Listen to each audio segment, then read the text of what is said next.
이놈아, 내가 아무리 커도 내 새끼는 내 새끼다. 조선 영조 38년 충청도 깊은 산골에서 한 늙은 농부가 자기 키보다 큰 짐승에 머리를 쓰다듬으며 말했습니다. 그 짐승은 다름 아닌 산군 호랑이였습니다. 마을 사람들은 벌벌 떨며 도망쳤지만 그 농부는 눈 하나 깜짝하지 않았습니다. 하지만 아무도 몰랐습니다. 이 기이한 인연이 어떻게 시작되었는지, 그리고 이 호랑이가 은혜를 갚기 위해 무엇을 했는지를요. 이것은 조선 팔도에 널리 퍼진 이야기 중에서도 가장 기이하고 가장 가슴 뭉클한 이야기입니다. 구전서가의 이야기가 계속될 수 있도록 구독과 좋아요로 응원의 마음을 보태주세요. 자, 이제부터 그 이야기를 들려드리겠습니다. 충청도 보은 땅에 김등만이라는 농부가 살았습니다. 나이 62. 평생을 흙을 만지며 살아온 사람이었습니다. 손은 굳은 살로 두껍게 덮여 있었고 허리는 오랜 농사일에 살짝 굽어 있었습니다. 그러나 눈빛만은 아직 맑았습니다.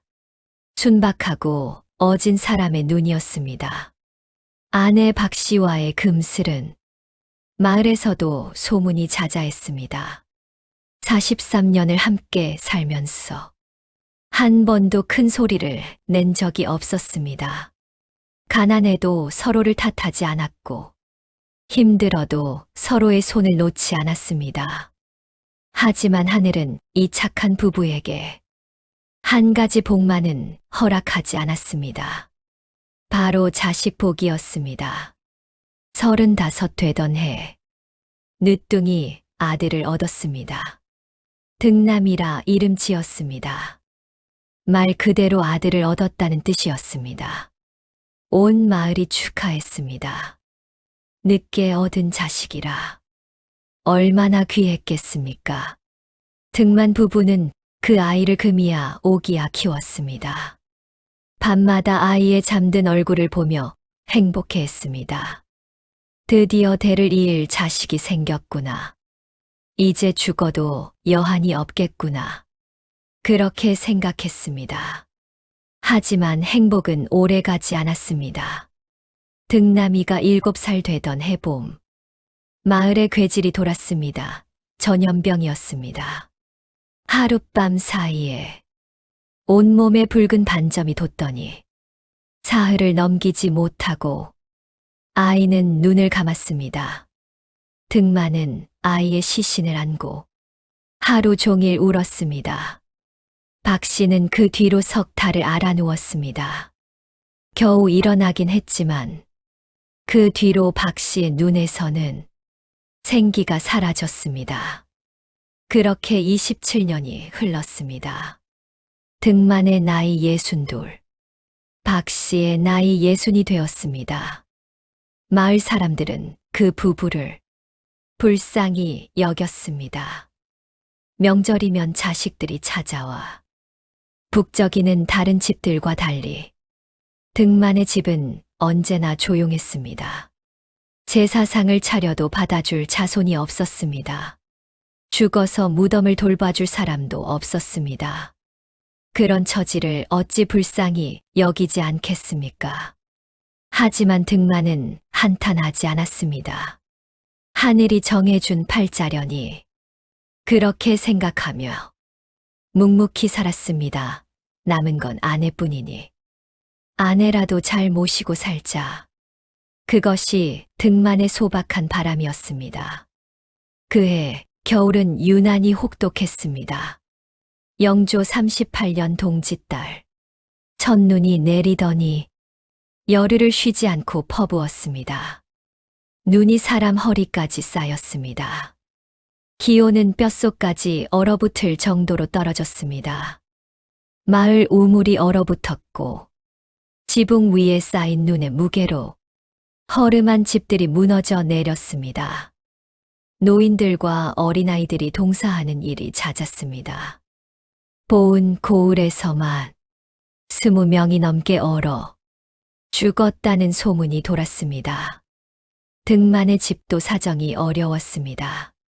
가을에 장만해둔 땔감이 바닥을 보이기 시작했습니다. 이대로 가다가는 정초도 되기 전에 땔감이 떨어질 판이었습니다. 아내 박 씨가 걱정스러운 얼굴로 말했습니다. 영감, 땔감이 얼마 안 남았소. 어쩌면 좋겠소. 등만이 대답했습니다. 내일 산에 다녀오리다. 걱정 마시오. 다음 날 새벽, 등만은 지게를 지고 집을 나섰습니다. 박 씨가 문 앞까지 따라 나와 당부했습니다.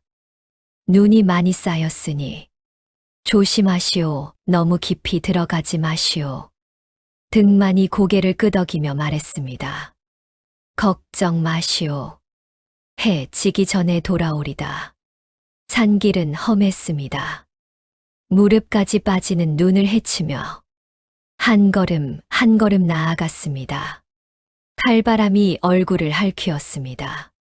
코끝과 귀가 얼얼하게 저려왔습니다. 하지만 멈출 수 없었습니다. 아내를 따뜻하게 해줄 땔감을 구해야 했습니다. 산중턱쯤 올랐을 때였습니다. 어디선가 가느다란 울음소리가 들려왔습니다. 미야옹, 미야옹 고양이 울음소리 같았습니다. 등만은 걸음을 멈추고 귀를 기울였습니다. 소리는 바위 틈 사이에서 나고 있었습니다. 눈을 헤치고 다가가 보았습니다. 바위와 바위 사이 좁은 틈에 작은 것이 웅크리고 있었습니다. 누런 털의 검은 줄무늬가 희미하게 보였습니다. 처음에는 고양이인 줄 알았습니다. 산고양이가 새끼를 낳고 죽었나 보다. 그렇게 생각했습니다.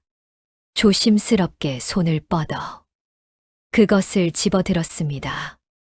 손바닥에 올려놓을 수 있을 만큼 작았습니다. 몸이 싸늘하게 식어 있었습니다.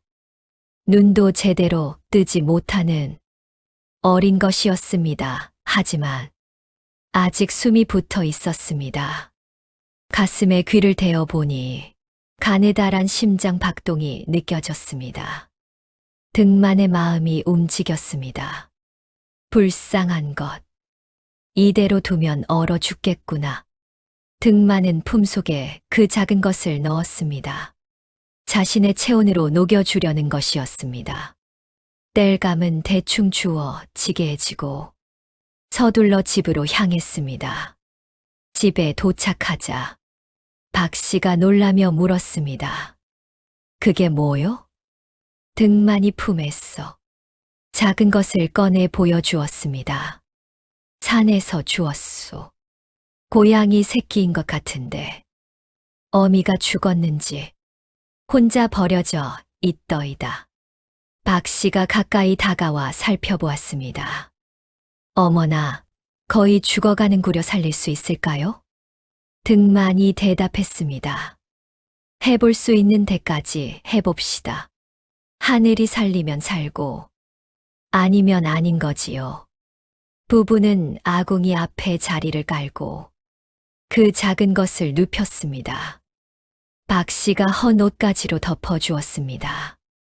등만은 산에서 캐온 마른 약초를 다려 조금씩 입에 흘려 넣어 주었습니다.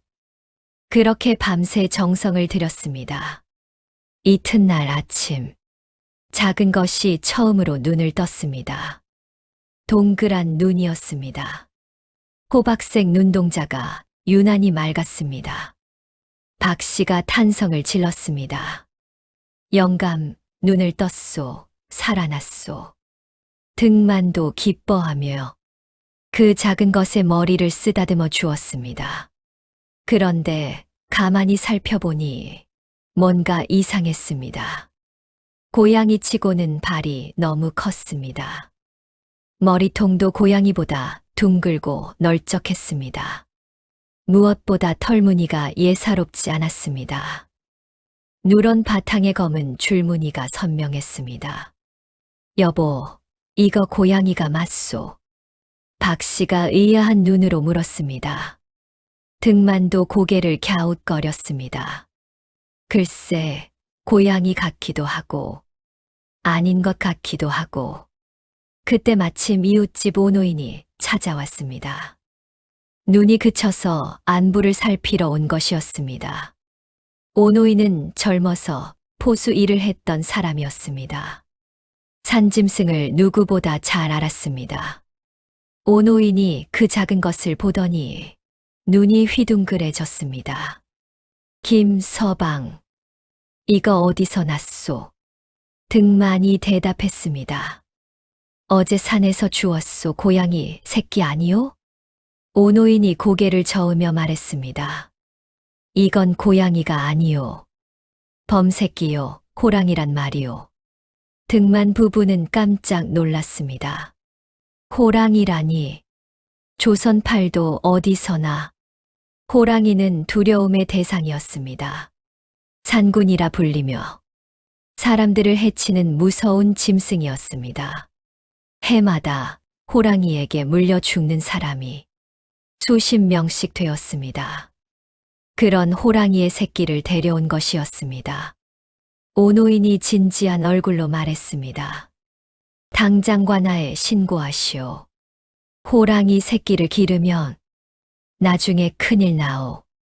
다 크면 사람을 잡아먹을 것이오.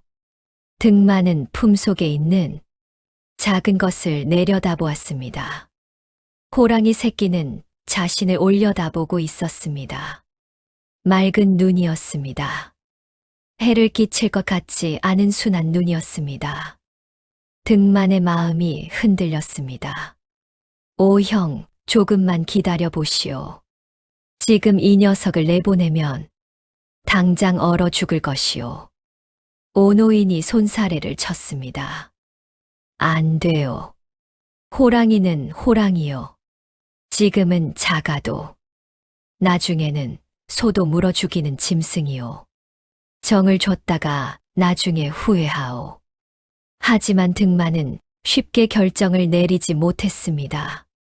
눈 속에서 떨고 있던 그 작은 것을 버릴 수가 없었습니다. 박 씨도 같은 마음이었습니다. 영감, 조금만 더 키워보면 어떻겠소? 좀 더 크면 산에 놓아주면 되지 않겠소? 등만이 고개를 끄덕였습니다. 그럽시다. 봄까지만 키워서 산에 놓아주시다. 오노이는 한숨을 쉬며 돌아갔습니다. 두고 보시오. 반드시 후회할 날이 올 것이오. 그날부터 등만 부부의 생활이 달라졌습니다. 아무도 모르게 호랑이 새끼를 키워야 했습니다. 관아에 알려지면 큰일이었습니다. 호랑이를 기르는 것은 엄격히 금지된 일이었습니다. 부부는 그 작은 것에게 이름을 지어주었습니다. 바로 도리. 돌처럼 튼튼하게 자라라는 뜻이었습니다. 도리는 놀라운 속도로 자랐습니다. 한 달이 지나자 강아지만 해졌습니다. 두 달이 지나자 중간 크기 개만큼 컸습니다. 석 달이 되자 큰 개보다 커졌습니다. 이쯤 되니 더 이상 고양이라고 속일 수 없었습니다. 누가 봐도 호랑이였습니다. 등만은 부랴부랴 헛간 한쪽에 우리를 만들었습니다. 낮에는 그 안에 가두어 두고 밤에만 밖으로 나오게 했습니다. 도리는 신기하게도 사람을 해치지 않았습니다. 오히려 강아지처럼 주인을 따랐습니다. 등만이 다가가면 꼬리를 흔들며 반겼습니다. 박 씨가 밥을 주면 고개를 숙여 인사하듯 했습니다. 특히 등만에게는 더없이 순했습니다. 등만의 곁에 앉아 그의 손길을 기다렸습니다. 등만이 머리를 쓰다듬어 주면 눈을 감고 그르릉거리는 소리를 냈습니다. 마치 자신을 살려준 은혜를 알고 있는 듯 했습니다. 박 씨가 말했습니다. 영감. 이놈이 영감을 아비로 알고 있는 것 같소. 등만도 그렇게 느꼈습니다. 짐승도 정이 있는 법이요. 이놈이 우리를 어버이로 여기는 것 같소. 부부는 도리에게 점점 정이 들어갔습니다. 봄이 되면 산에 놓아주겠다던 약속은 어느새 잊혀졌습니다. 문제는 마을 사람들이었습니다. 아무리 숨기려 해도 완벽히 숨길 수는 없었습니다. 이웃집 오노이는 이미 알고 있었고, 다른 사람들도 수군거리기 시작했습니다. 김서방네 집에서 밤마다 이상한 소리가 난다더라. 호랑이를 키운다는 소문이 있다더라. 말도 안 되는 소리. 누가 호랑이를 집에서 키운단 말이냐. 처음에는 그저 소문에 불과했습니다. 하지만 봄이 되자 상황이 달라졌습니다. 도리가 너무 커버린 것이었습니다. 6달이 지나자 송아지만큼 자랐습니다. 그르릉거리는 소리가 담장 밖까지 들렸습니다. 더 이상 숨길 수가 없었습니다. 마을 이장 박진사가 등만의 집을 찾아왔습니다. 마을에서 가장 세도가 있는 사람이었습니다. 토지를 많이 가지고 있었어. 마을 사람 대부분이 그의 소작인이었습니다. 박진사가 날카로운 눈으로 등만을 쳐다보며 말했습니다. 김서방, 자네 집에서 호랑이를 기르고 있다는 소문이 자자하네. 사실인가? 등만은 식은땀이 흘렀습니다. 이것을 어찌 해야 하나. 거짓말을 할 수도 없고 사실대로 말할 수도 없는 상황이었습니다. 등만이 머뭇거리자 박진사가 목소리를 높였습니다. 숨기지 말게. 내가 이미 다 알아보았네. 오 노인에게 들었네. 자네가 겨울에 산에서 호랑이 새끼를 주워왔다고. 등만은 더 이상 숨길 수 없음을 알았습니다. 고개를 숙이며 말했습니다. 죄송합니다. 눈 속에서 죽어가는 것을 참아 버릴 수가 없었습니다. 박진사의 얼굴이 굳어졌습니다. 자네가 무슨 짓을 했는지 알고 있나? 호랑이를 기르는 것은 국법으로 금지된 일이네. 이 일이 관아에 알려지면 자네는 곤장 100대를 맞고 귀양을 가야 하네. 등만의 얼굴이 창백해졌습니다. 곤장 100대라니 60이 넘은 노인이 곤장 100대를 맞으면 죽을 수도 있었습니다. 박 씨가 무릎을 꿇으며 애원했습니다. 진사 어른, 제발 한 번만 봐주십시오. 저희가 당장 그 놈을 산에 놓아주겠습니다.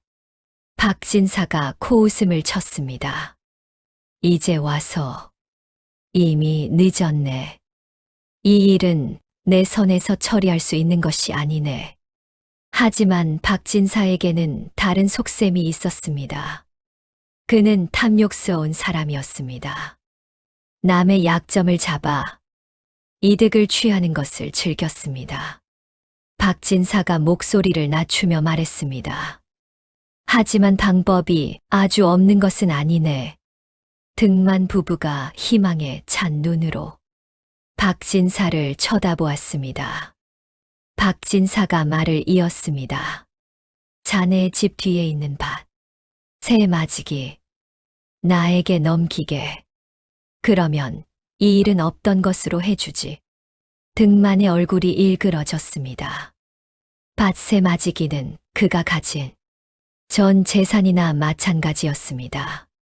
그 밭에서 나오는 것으로 근근히 먹고 살았습니다. 그것을 내놓으면 당장 굶어 죽을 판이었습니다. 진사 어른, 그것만은 안 됩니다. 그 밭을 내놓으면 저희가 굶어 죽습니다. 등만이 애원했습니다. 박진사가 어깨를 으쓱했습니다. 선택은 자네 몫이 내 밭을 내놓든지 관아에 끌려가든지 사흘 안에 답을 주게. 박진사가 돌아간 뒤 등만 부부는 밤새 잠을 이루지 못했습니다. 밭을 내놓자니 굶어 죽을 것이고 내놓지 않자니 관아에 끌려갈 것이었습니다. 어느 쪽을 선택해도 막다른 길이었습니다. 박 씨가 울먹이며 말했습니다. 영감, 그냥 밭을 내놓읍시다. 굶어 죽는 한이 있어도 영감이 곤장 맞는 것보다는 나을 것이오. 등만이 고개를 저었습니다. 안 되오. 밭을 내놓으면 당신도 굶어 죽소도. 나 때문에 당신까지 죽게 할 수는 없소. 그때 헛간에서 낮게 그르릉거리는 소리가 들려왔습니다. 돌이었습니다. 마치 주인의 근심을 아는 듯한 소리였습니다. 등만이 헛간으로 갔습니다. 도리가 우리 안에서 주인을 올려다보고 있었습니다. 이제는 완연한 호랑이의 모습이었습니다. 하지만 눈빛만은 여전히 처음 그대로였습니다. 순하고 맑은 눈이었습니다. 등만이 우리 앞에 쪼그려 앉으며 말했습니다. 도리야, 내 때문에 아비가 큰일 났구나. 하지만 아비는 너를 원망하지 않는다. 내가 무슨 죄가 있겠느냐. 다 아비 욕심이지. 도리가 코를 킁킁거리며 등만의 손을 핥았습니다. 마치 위로하듯이. 사흘이 지났습니다. 박진사가 다시 찾아왔습니다. 답이 뭔가? 등만이 무겁게 입을 열었습니다. 밭을 드리겠습니다. 그 말을 하는 등만의 목소리가 떨렸습니다. 평생 일궈온 밭이었습니다. 아내와 함께 땀 흘려 가꾼 땅이었습니다. 그것을 한순간에 빼앗기는 것이었습니다. 박진사가 흡족한 표정으로 문서를 내밀었습니다. 여기 도장을 찍게. 등만이 떨리는 손으로 도장을 찍었습니다. 박진사가 문서를 챙기며 말했습니다. 잘 생각했네. 그리고 그 호랑이는 어떻게 할 텐가? 계속 키울 수는 없지 않은가? 등만이 대답했습니다. 산에 놓아주겠습니다. 박진사가 고개를 끄덕였습니다. 그러게나. 더 키웠다가는 정말로 사람 잡아먹을지도 모르네. 그날 밤 등만은 도리를 데리고 산으로 올라갔습니다. 도리를 산에 놓아줄 작정이었습니다. 산중턱에 이르자 등만이 멈춰 섰습니다. 도리야, 이제 여기서 살아라. 다시는 마을로 내려오지 말아라. 사람을 만나면 피해라, 알겠느냐? 도리가 주인을 물끄러미 바라보았습니다. 떠나지 않으려는 것 같았습니다. 등만이 손을 내저었습니다. 가라, 어서 가. 하지만 도리는 움직이지 않았습니다. 등만의 곁에 앉아 떠날 생각을 하지 않았습니다. 등만의 눈에서 눈물이 흘러내렸습니다. 가야 한다. 이놈아. 내가 가지 않으면 아비가 죽어. 알아듣겠느냐? 도리가 낮게 울었습니다. 어흥. 슬픈 울음이었습니다. 등만이 돌아섰습니다. 뒤도 돌아보지 않고 산을 내려왔습니다. 돌아보면 마음이 약해질 것 같았습니다. 집에 돌아오니 박 씨가 문 앞에서 기다리고 있었습니다. 도리는요? 등만이 힘없이 대답했습니다. 산에 놓아주고 왔소. 박 씨의 눈에도 눈물이 맺혔습니다. 잘한 일이오. 어쩔 수 없었소. 부부는 그날 밤 한숨도 자지 못했습니다. 빈 헛간을 바라보며 밤을 지새웠습니다. 그런데 이튿날 아침 놀라운 일이 벌어졌습니다. 헛간 앞에 죽은 노루 한 마리가 놓여 있었습니다. 갓 잡은 것이 분명했습니다. 피가 아직 굳지 않았습니다. 등만이 주위를 둘러보았습니다. 헛간 뒤편에 익숙한 눈빛이 보였습니다. 도리였습니다. 밤새 산에서 사냥을 해서 물어다 놓은 것이었습니다. 이 녀석이 등만의 목소리가 떨렸습니다. 도리가 다가왔습니다. 주인의 발치에 엎드리며 꼬리를 흔들었습니다.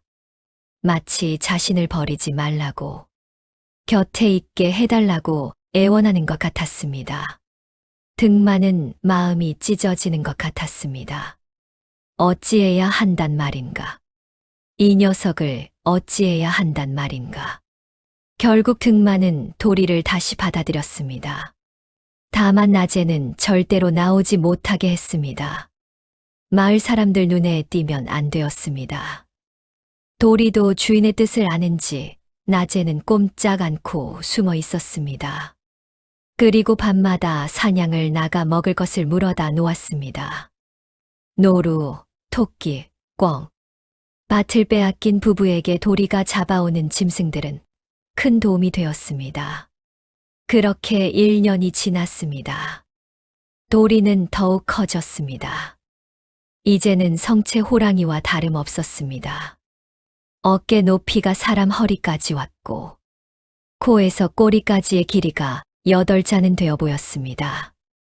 이빨은 날카롭고 발톱은 쇠갈퀴 같았습니다. 하지만 주인 앞에서는 여전히 고양이처럼 온순했습니다. 등만이 부르면 달려왔고 머리를 쓰다듬어 주면 눈을 감고 그르릉거렸습니다. 마을 사람들은 여전히 수군거렸지만 호랑이를 본 사람은 없었습니다.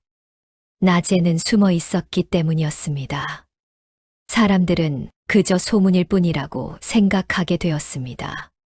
등만 부부도 조금씩 안심하기 시작했습니다. 하지만 평화는 오래가지 않았습니다. 영조 40년 가을, 보은 고을에 새 원님이 부임해 왔습니다. 이름은 서문경, 나이 45세, 야심이 크고 냉정한 사람이었습니다. 서문경 원님은 부임하자마자 고을의 크고 작은 일들을 샅샅이 조사했습니다. 그러던 중 기이한 소문을 듣게 되었습니다. 어떤 농부가 호랑이를 기르고 있다는 소문이었습니다. 원님의 눈이 번뜩였습니다. 호랑이를 기른다고? 그게 사실이라면 큰일이 아닌가? 원님은 즉시 포졸들을 보내 조사하게 했습니다. 포졸들이 마을을 돌아다니며 물었습니다. 대부분의 마을 사람들은 모른다고 했습니다. 하지만 박진사는 달랐습니다. 박진사는 이미 등만의 밭을 빼앗았지만 그것으로 만족하지 못했습니다. 등만의 집까지 탐을 냈습니다. 그 집터가 명당이라는 소문이 있었기 때문이었습니다. 박진사는 포졸들을 불러 귓속말로 말했습니다. 김등만이라는 늙은 농부가 호랑이를 기르고 있소. 내가 직접 본 것이오. 포졸들이 눈을 빛냈습니다. 정말이오? 그 집이 어디요? 박진사가 등만의 집을 가리켜 주었습니다. 포졸들은 곧장 원님에게 보고했습니다. 원님이 명령을 내렸습니다. 당장 그 집을 수색하라. 호랑이가 정말 있는지 확인하라. 10명의 포졸이 등만의 집으로 향했습니다. 그날은 하필 등만이 장에 간 날이었습니다. 집에는 박씨 혼자 있었습니다. 포졸들이 들이닥치자 박씨가 놀라 물었습니다. 무슨 일이십니까? 포졸 두목이 영장을 내밀며 말했습니다. 원님의 명이시다. 이 집에서 호랑이를 기르고 있다는 신고가 들어왔다. 수색하겠다. 박 씨의 얼굴이 창백해졌습니다. 호랑이요. 그런 것 없습니다. 하지만 포졸들은 막무가내로 집 안을 뒤지기 시작했습니다. 방 안, 부엌, 창고. 아무것도 나오지 않았습니다. 포졸 두목이 헛간을 가리키며 말했습니다. 저기도 뒤져라. 박 씨가 막아섰습니다. 거기는 그냥 땔감을 넣어두는 곳입니다. 하지만 포졸들은 밀치고 헛간 문을 열었습니다. 그 순간 낮게 으르렁거리는 소리가 들려왔습니다. 으르르르. 포졸들의 얼굴이 공포로 일그러졌습니다. 헛간 깊숙한 곳에서 두 개의 눈이 빛나고 있었습니다. 호박색 눈동자. 어둠 속에서도 선명하게 보이는 눈이었습니다. 돌이었습니다. 포졸 하나가 비명을 질렀습니다. 호랑이다. 포졸들이 뒤로 물러났습니다. 칼을 뽑았지만 손이 떨렸습니다. 도리가 헛간에서 천천히 걸어 나왔습니다. 장대한 몸집이 드러났습니다. 성체 호랑이의 위험이 느껴졌습니다. 포졸들은 겁에 질려 뒷걸음질 쳤습니다. 하지만 도리는 공격하지 않았습니다. 그저 박 씨의 앞에 서서 포졸들을 노려볼 뿐이었습니다. 마치 주인을 지키려는 것처럼. 포졸 두목이 부하들에게 명령했습니다. 다들 물러서라. 관하로 돌아가서 보고하라. 포졸들이 황급히 도망쳤습니다. 박 씨가 도리의 머리를 쓰다듬으며 말했습니다. 도리야, 고마워. 하지만 이제 어쩌면 좋으냐? 이제 다 들켜버렸구나. 도리가 낮게 울었습니다. 슬픈 울음이었습니다. 얼마 후 등만이 장에서 돌아왔습니다. 박 씨에게 사정을 듣고 얼굴이 하얗게 질렸습니다. 이제 끝났구려. 이제 정말 끝났소. 등만의 목소리가 떨렸습니다. 관하에서 어떤 처분을 내릴지 뻔했습니다. 곤장 100대의 귀양 아니면 참수형까지도 가능했습니다. 호랑이를 기른 죄는 그만큼 무거웠습니다. 이튿날 새벽 포졸들이 다시 찾아왔습니다. 이번에는 20명이 넘었습니다. 창과 활로 무장하고 있었습니다. 포졸 두목이 외쳤습니다. 김등만, 나오너라. 원님의 명으로 너를 잡아간다. 등만이 문을 열고 나왔습니다. 두 손에 포승줄이 묶였습니다. 박 씨가 울며 매달렸습니다. 영감을 어디로 데려가는 거요? 포졸 두목이 박 씨를 밀쳐냈습니다. 원님께서 친히 신문하실 것이다. 호랑이도 데려간다. 하지만 도리를 잡는 것은 쉬운 일이 아니었습니다. 포졸들이 다가가자 도리가 으르렁거렸습니다. 어느 누구도 감히 가까이 다가가지 못했습니다. 포졸 두목이 등만에게 말했습니다. 저 짐승을 진정시켜라. 그렇지 않으면 여기서 당장 처치하겠다. 등만이 도리에게 다가갔습니다. 도리야, 가만히 있어라. 아비 말 들어라. 도리가 등만을 바라보았습니다. 슬픈 눈이었습니다. 등만이 도리의 머리를 쓰다듬으며 말했습니다. 순순히 따라가야 한다. 알겠느냐? 사람을 해치면 안 된다. 도리가 고개를 숙였습니다. 마치 알았다고 대답하듯이. 포졸들이 쇠그물을 던져 도리를 포박했습니다. 도리는 저항하지 않았습니다. 주인의 말을 따르는 것이었습니다. 등만과 도리는 관하로 끌려갔습니다. 박 씨가 뒤를 따라가며 울부짖었습니다. 영감. 관하에 도착하자 원님 서문경이 직접 나왔습니다. 쇠그물에 묶인 도리를 보고 눈이 휘둥그레졌습니다. 이야, 정말 호랑이로구나. 소문이 사실이었어. 원님이 등만을 내려다보며 물었습니다. 내 이름이 김등만이냐? 예, 그렇습니다. 호랑이를 기른 것이 사실이냐? 예, 사실입니다. 원님의 얼굴이 굳어졌습니다. 호랑이를 기르는 것은 국법으로 금지된 일이다. 내 죄를 알겠느냐? 등만이 고개를 숙였습니다. 죄를 지었습니다.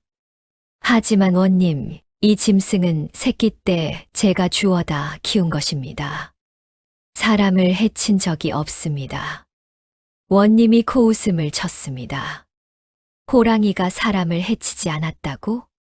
지금까지 그랬다 해도 언제 변할지 모르는 법이다. 원님이 선고를 내렸습니다. 김등만은 곤장 100개를 맞고 3년 귀양에 처한다. 호랑이는 내일 아침 공개 처형하여 백성들에게 경각심을 심어줄 것이다. 등만의 얼굴이 창백해졌습니다. 곤장 100대도 두려웠지만 도리가 처형당한다는 것이 더 가슴 아팠습니다. 원님, 제발 이 짐승만은 살려주십시오. 죄는 모두 제가 지겠습니다. 등만이 머리를 땅에 찌으며 애원했습니다. 하지만 원님은 들은 채도 하지 않았습니다. 쓸데없는 소리 말고 물러가라. 등만은 옥에 갇히고 도리는 관아 마당 한쪽에 쇠사슬로 묶여 있게 되었습니다. 그날 밤 옥에 갇힌 등만은 한숨도 자지 못했습니다. 내일이면 도리가 죽는다. 내가 주워다 키운 내 새끼가 죽는다. 그 생각에 가슴이 찢어지는 것 같았습니다. 등만이 창살 틈으로 밖을 내다보았습니다. 달빛 아래 도리가 웅크리고 있는 것이 보였습니다. 도리도 등만을 바라보고 있었습니다. 두 눈이 달빛에 반짝였습니다. 등만이 낮은 목소리로 말했습니다. 도리야, 미안하다. 아비가 널 지켜주지 못해서 미안하다. 도리가 낮게 울었습니다. 어흥. 그 울음소리가 유난히 슬프게 들렸습니다. 그런데 그 순간 기이한 일이 벌어졌습니다. 하늘에서 갑자기 먹구름이 몰려오더니 비가 쏟아지기 시작했습니다. 번개가 치고 천둥이 울렸습니다. 바람이 세차게 불어 관아의 지붕이 흔들렸습니다. 포졸들이 우왕좌왕했습니다. 그 틈을 타서 도리가 움직이기 시작했습니다. 자신을 묶고 있던 쇠사슬을 끊어버린 것이었습니다. 아무리 튼튼한 쇠사슬이라도 성체 호랑이의 힘을 막기에는 역부족이었습니다. 도리가 옥사로 다가왔습니다. 포졸들이 비명을 지르며 도망쳤습니다. 도리가 옥문 앞에 섰습니다. 그리고 놀라운 일이 벌어졌습니다. 도리가 이빨로 자물쇠를 물어뜯기 시작한 것이었습니다. 날카로운 이빨이 쇠를 깨물었습니다. 자물쇠가 부서졌습니다. 옥문이 열렸습니다. 등만이 멍하니 도리를 바라보았습니다. 도리야, 내가 이걸. 도리가 등만에게 다가왔습니다. 머리를 등만의 가슴에 부비며 낮게 울었습니다. 마치 어서 도망치자고, 여기서 벗어나자고 말하는 것 같았습니다. 등만이 도리의 머리를 쓰다듬었습니다. 이 녀석아, 도망치면 너도 나도 죽고. 알겠느냐? 순순히 잡혀야 한다.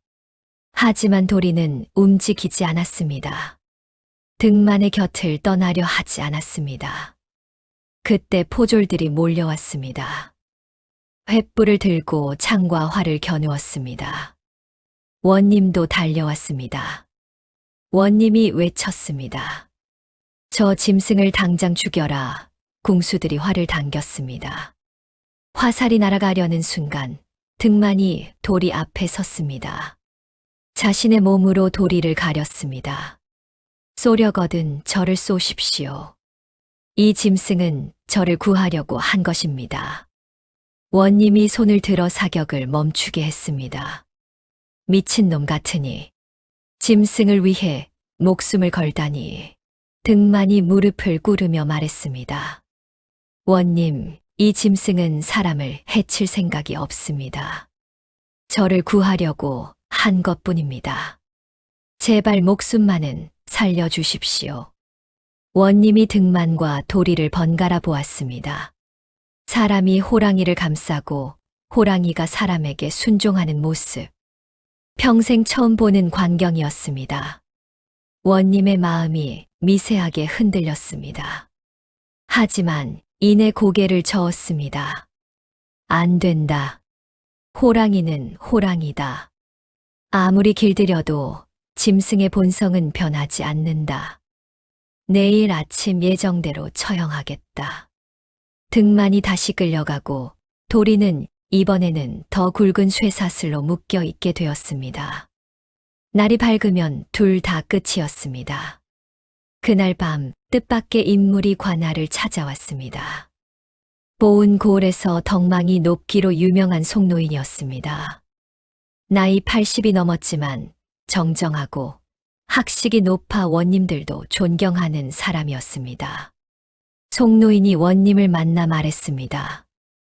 원님, 김등만의 일을 듣고 찾아왔소이다. 원님이 자리에서 일어나 인사했습니다. 송 어르신께서 어인일로? 송노인이 천천히 말을 이었습니다.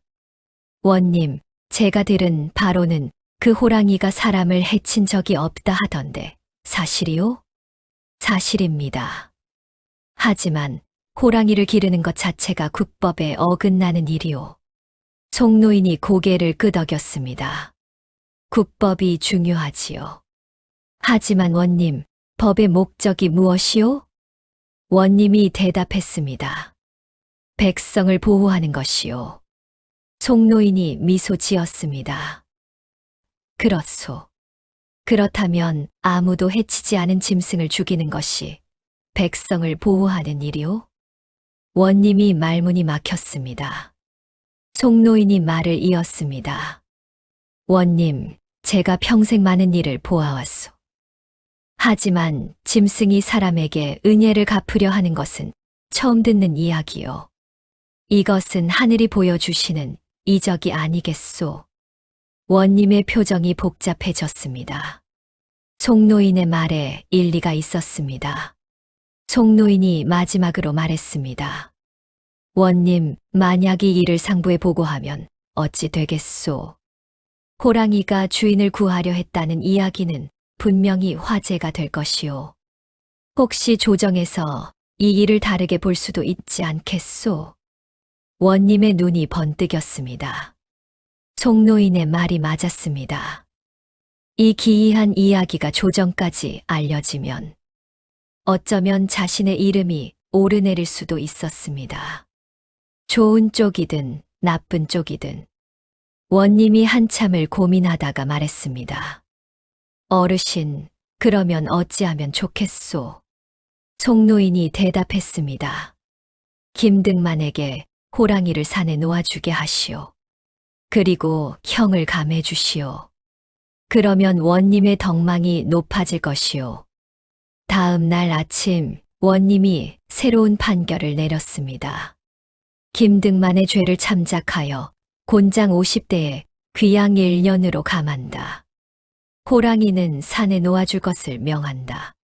등만이 눈물을 흘리며 절을 올렸습니다.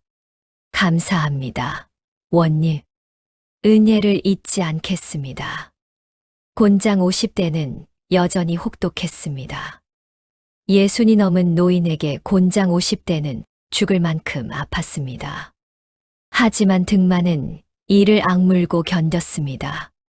도리가 살았다. 내 새끼가 살았다.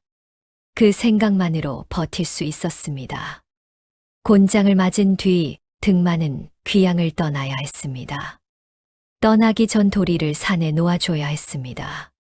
산으로 가는 길, 등만은 도리와 함께 걸었습니다. 도리는 주인의 곁에 바짝 붙어 걸었습니다. 마치 헤어지기 싫다는 듯이. 산중턱에 이르자 등만이 멈춰 섰습니다. 도리야, 이제 진짜 헤어져야 한다. 이번에는 정말이다. 도리가 등만을 올려다보았습니다. 슬픈 눈이었습니다. 등만이 도리의 머리를 쓰다듬으며 말했습니다. 이놈아, 내가 아무리 커도 내 새끼는 내 새끼다. 잊지 않을 것이다. 잘 살아라. 사람을 피해 살아라. 알겠느냐? 도리가 낮게 울었습니다. 어흥. 등만의 눈에서 눈물이 흘러내렸습니다. 가라. 어서 가. 등만이 손을 내저었습니다. 도리가 천천히 돌아섰습니다. 몇 걸음 가다가 뒤를 돌아보았습니다. 그리고 다시 걸어갔습니다. 또 몇 걸음 가다가 뒤를 돌아보았습니다. 그렇게 몇 번이고 뒤를 돌아보며 산속으로 사라져 갔습니다. 등만은 귀양을 떠났습니다. 전라도 남원 땅으로 유배되었습니다. 박 씨는 보은에 남아 혼자 살아야 했습니다. 1년이라고 했지만 1년이 얼마나 긴 시간입니까? 게다가 박 씨도 늙었습니다. 60이 넘은 노인이 혼자 지내기엔 힘든 세월이었습니다. 하지만 박 씨는 묵묵히 버텼습니다. 남편이 돌아올 때까지 버텨야 했습니다. 신기한 일이 있었습니다. 등만이 떠난 뒤에도 박 씨의 집 앞에는 종종 죽은 짐승이 놓여 있었습니다. 노루, 토끼, 꿩. 누가 놓고 갔는지 알 수 없었습니다. 하지만 박 씨는 알았습니다. 돌이었습니다. 도리가 잊지 않고 찾아오는 것이었습니다. 1년이 지나고 등만이 귀양에서 풀려났습니다. 집으로 돌아오니 박 씨가 문 앞에서 기다리고 있었습니다. 부부는 부둥켜 안고 울었습니다. 영감, 살아 돌아왔소. 여보, 고생 많았소. 그날 밤 부부는 오랜만에 편히 잠을 자려 했습니다. 그런데 한밤중에 헛간 쪽에서 소리가 났습니다. 그르릉. 익숙한 소리였습니다. 등만이 벌떡 일어나 문을 열었습니다. 달빛 아래 커다란 그림자가 서 있었습니다. 돌이었습니다. 돌이야. 등만이 달려나갔습니다. 도리가 주인에게 다가와 머리를 부비었습니다. 1년 만의 재회였습니다. 등만의 눈에서 눈물이 흘러내렸습니다. 이 녀석아, 어떻게 알고 왔느냐? 어떻게 알고 왔어? 도리가 주인의 손을 핥았습니다. 거친 혀가 주인의 손바닥을 훑었습니다. 그 뒤로 도리는 종종 산에서 내려와 등만을 찾아왔습니다. 물론 사람들 눈에 띄지 않게 밤에만 왔습니다. 그리고 여전히 먹을 것을 물어다 놓았습니다. 등만 부부는 도리 덕분에 굶지 않고 살 수 있었습니다. 밭을 빼앗긴 뒤로 먹고 살기 힘들었는데 도리가 잡아오는 짐승들로 연명했습니다. 마을 사람들은 이 기이한 이야기를 소문으로 들었습니다. 처음에는 믿지 않았습니다. 호랑이가 사람에게 은혜를 갚는다니 말도 안 되는 이야기라고 생각했습니다. 하지만 점점 더 많은 사람들이 그 이야기를 믿게 되었습니다. 직접 보았다는 증인도 나타났습니다. 밤에 커다란 호랑이가 김서방네 집 앞에 먹을 것을 놓고 간다는 것이었습니다. 그렇게 3년이 흘렀습니다. 등만의 나이 65, 박 씨의 나이 63이 되었습니다. 그해 겨울, 박 씨가 병이 들었습니다. 처음에는 가벼운 기침이었습니다. 하지만 점점 심해지더니 자리에 눕게 되었습니다. 등만이 약을 구해 먹였지만 차도가 없었습니다. 박 씨의 얼굴이 날로 수척해져 갔습니다. 의원이 말했습니다. 녹용이 있으면 좋겠는데 구하기가 힘들지요. 녹용, 사슴의 뿌리였습니다. 귀한 약재였습니다. 가난한 등만이 구할 수 있는 것이 아니었습니다. 등만은 절망했습니다. 아내를 살릴 약을 구할 방법이 없었습니다. 그날 밤 도리가 찾아왔습니다. 등만의 얼굴을 보더니 그르릉거리며 코를 킁킁거렸습니다. 마치 무슨 일이냐고 묻는 것 같았습니다. 등만이 한숨을 쉬며 말했습니다. 도리야, 내 어미가 많이 아프다. 약이 필요한데 아비가 구할 수가 없구나. 도리가 등만을 바라보다가 돌아섰습니다. 어둠 속으로 사라졌습니다. 등만은 그저 한숨만 쉬었습니다. 이튿날 아침 등만이 문을 열고 나갔다가 놀라 멈춰 섰습니다. 마당에 죽은 사슴 한 마리가 놓여 있었습니다. 수사슴이었습니다. 커다란 뿔이 달려 있었습니다. 녹용이었습니다. 등만의 눈에서 눈물이 쏟아졌습니다. 도리야, 내가 이걸. 멀리서 낮게 으르렁거리는 소리가 들렸습니다. 숲속 어딘가에서 도리가 지켜보고 있는 것 같았습니다. 등만은 사슴의 뿔을 잘라 약을 다렸습니다. 박 씨에게 먹였습니다. 신기하게도 박 씨의 병이 차도를 보이기 시작했습니다. 열흘이 지나자 자리에서 일어날 수 있게 되었습니다. 한 달이 지나자 거의 회복되었습니다. 박 씨가 말했습니다. 영감, 도리가 저를 살렸소. 그 은혜를 어떻게 갚아야 할지 모르겠소. 등만이 대답했습니다. 갚을 필요 없소. 도리는 그저 어버이에게 효도하는 것이오. 우리가 그 놈을 키워줬으니 그 놈이 우리를 돌보는 것이오. 부부는 도리에게 더욱 고마운 마음을 품게 되었습니다. 비록 짐승이지만 그들에게 도리는 아들이나 다름없었습니다. 평생 자식 복이 없었던 부부에게 도리는 하늘이 내려준 선물 같았습니다. 하지만 행복은 오래 가지 않았습니다. 영주 43년 봄, 마을에 도적대가 들이닥쳤습니다. 10여 명의 도적이 마을을 습격한 것이었습니다. 곡식을 빼앗고 집을 불태우고 사람들을 죽였습니다. 마을은 아수라장이 되었습니다. 등만의 집도 예외가 아니었습니다. 도적 3명이 등만의 집으로 들이닥쳤습니다. 돈 내놔. 숨긴 것 있으면 다 내놔. 등만이 도적 앞에 섰습니다. 우리 집에는 가진 게 없소. 가난한 농부의 집이오.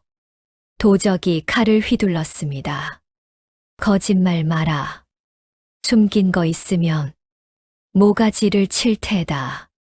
박 씨가 비명을 질렀습니다. 그 순간 굉음이 울렸습니다. 쿵. 문짝이 부서지며 커다란 그림자가 뛰어들었습니다. 돌이었습니다. 도적들이 비명을 질렀습니다. 호랑이다. 도리가 으르렁거리며 도적들에게 덤볐습니다. 날카로운 발톱이 허공을 갈랐습니다. 도적 하나가 피를 뿌리며 쓰러졌습니다. 나머지 도적들이 칼을 휘둘렀지만 호랑이의 상대가 되지 못했습니다. 도리가 포효했습니다. 어흥! 산이 울릴 듯한 울음이었습니다. 도적들이 혼비백산하여 도망쳤습니다. 마을을 습격했던 다른 도적들도 그 울음소리를 듣고 주랭랑을 쳤습니다.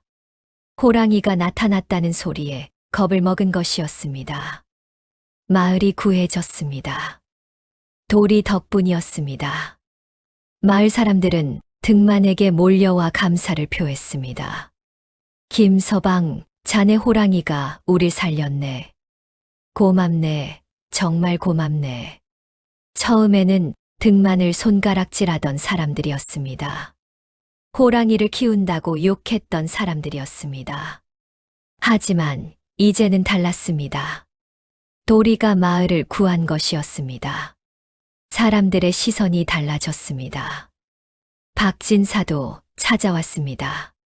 처음에 등만의 밭을 빼앗았던 그 박진사였습니다. 박진사가 머리를 숙이며 말했습니다. 김서방, 내가 잘못했네. 예전에 자네 밭을 빼앗은 것 돌려주겠네. 등만이 눈을 동그랗게 떴습니다. 정말입니까? 박진사가 고개를 끄덕였습니다. 그렇네. 오늘 일로 내가 크게 깨달은 바가 있네. 밭이 돌아왔습니다. 3년 만에 되찾은 밭이었습니다. 등만 부부는 기뻐서 눈물을 흘렸습니다. 이 모든 것이 도리 덕분이었습니다. 그날 밤 도리가 찾아왔습니다.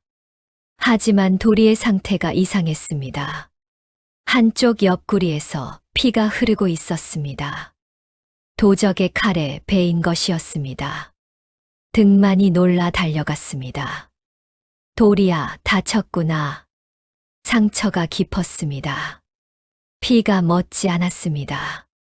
등만이 헝겊으로 상처를 동염했지만 피가 계속 스며 나왔습니다. 안 돼. 안 돼, 죽으면 안 돼. 등만이 울먹이며 도리를 껴안았습니다. 도리가 등만을 바라보았습니다. 맑은 눈이었습니다. 처음 눈 속에서 주워왔을 때와 똑같은 눈이었습니다. 도리가 등만의 손을 핥았습니다. 거친 혀가 주인의 손을 훑었습니다. 마치 괜찮다고, 걱정하지 말라고 말하는 것 같았습니다. 박 씨가 약을 가져왔습니다. 상처에 약을 바르고 정성껏 감쌌습니다. 그날 밤 부부는 도리 곁을 떠나지 않았습니다. 밤새 도리를 지켰습니다. 다행히 도리는 젊고 건강했습니다. 며칠이 지나자 상처가 아물기 시작했습니다. 열흘이 지나자 다시 걸을 수 있게 되었습니다. 등만이 도리의 머리를 쓰다듬으며 말했습니다. 이 녀석아, 죽을 뻔했잖아. 왜 그렇게 무리했느냐? 도리가 눈을 감고 그르릉거렸습니다. 주인의 손길에 만족하는 것 같았습니다. 그 뒤로 마을에서 도리의 이야기는 전설이 되었습니다. 호랑이가 사람에게 은혜를 갚고 마을을 구했다는 이야기. 사람들은 그 이야기를 자손 대대로 전했습니다. 등만 부부는 도리와 함께 여생을 보냈습니다. 도리는 산에서 살았지만 종종 내려와 부부를 찾았습니다. 먹을 것을 물어다 놓고 밤새 곁을 지키다 새벽이면 산으로 돌아갔습니다. 사람과 호랑이 사이에 이토록 깊은 정이 있을 수 있다니 세상은 놀라워했습니다. 영조 45년 등만이 세상을 떠났습니다. 나이 69이었습니다. 평화로운 임종이었습니다. 죽기 전 등만이 말했습니다. 도리를 불러다오. 박 씨가 밖으로 나가 숲을 향해 불렀습니다. 도리야, 도리야, 얼마 지나지 않아 도리가 나타났습니다. 마치 부름을 기다리고 있었던 것처럼 도리가 등만의 방으로 들어왔습니다.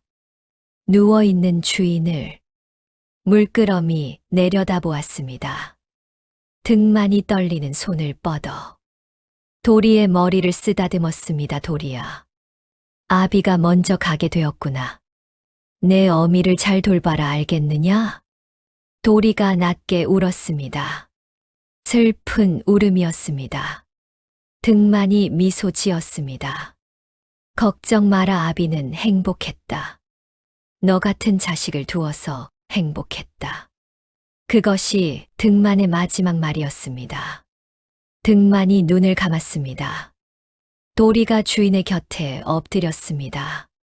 밤새 그 자리를 떠나지 않았습니다. 가끔 낮게 울었습니다.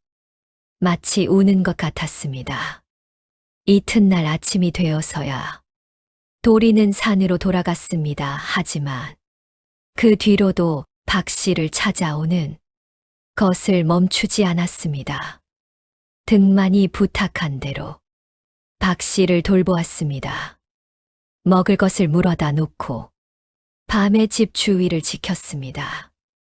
박 씨가 세상을 떠난 것은 그로부터 3년 뒤였습니다. 죽기 전 박 씨가 마을 사람들에게 부탁했습니다. 제가 죽거든 영감 곁에 묻어주시오. 그리고 도리에게 알려주시오. 어미도 아비 곁으로 간다고.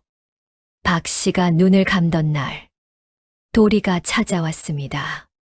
박 씨의 시신 앞에 엎드려 밤새 울었습니다. 어흥, 어흥 구슬픈 울음소리가 마을에 울려 퍼졌습니다. 사람들은 그 울음소리를 듣고 눈물을 흘렸습니다. 짐승도 저렇게 슬퍼하는데 사람이 어찌 울지 않을 수 있겠습니까? 박 씨가 등만 곁에 묻혔습니다. 그 뒤로 도리는 때때로 무덤을 찾아왔다고 합니다. 무덤 앞에 앉아 오래도록 지키다가 산으로 돌아갔다고 합니다. 마을 사람들은 그 무덤을 정성껏 돌보았습니다. 등만 부부와 도리의 이야기를 기억하기 위해서였습니다. 무덤 앞에 작은 비석을 세웠습니다. 은혜를 아는 호랑이, 도리의 어버이, 김등만 박씨 부부의 묘라고 새겼습니다. 이것이 보은 땅에 전해지는 이야기입니다. 고양이인 줄 알고 주워다 키운 호랑이 이야기. 짐승도 은혜를 알고 부모에게 효도한다는 이야기. 수백 년이 지난 지금도 이 이야기는 전해지고 있습니다. 사람들은 말합니다. 짐승도 저렇게 은혜를 갚는데 사람이라면 어떠해야 하겠느냐고. 부모님께 효도하고 받은 은혜를 잊지 말아야 한다고. 등만이 도리에게 했던 말이 생각납니다. 이놈아, 내가 아무리 커도 내 새끼는 내 새끼다. 그렇습니다. 아무리 무섭고 커다란 호랑이라도 키워준 사람에게는 그저 귀여운 새끼였던 것입니다. 그리고 도리에게도 등만 부부는 하늘 같은 어버이였던 것입니다. 세상에는 이런 이야기가 더 많이 필요합니다. 은혜를 아는 마음, 부모를 공경하는 마음, 약한 것을 돌보는 마음, 등만 부부가 눈 속에서 죽어가는 작은 생명을 외면하지 않았기에 이 모든 기적이 일어났습니다. 우리도 마찬가지입니다. 작은 친절이 큰 은혜가 되어 돌아올 수 있습니다. 오늘 하루도 주변에 도움이 필요한 이웃이 있는지 살펴보십시오. 작은 관심이 누군가의 삶을 바꿀 수도 있습니다. 긴 이야기 들어주셨어. 감사합니다. 다음에 또 좋은 이야기로 찾아뵙겠습니다.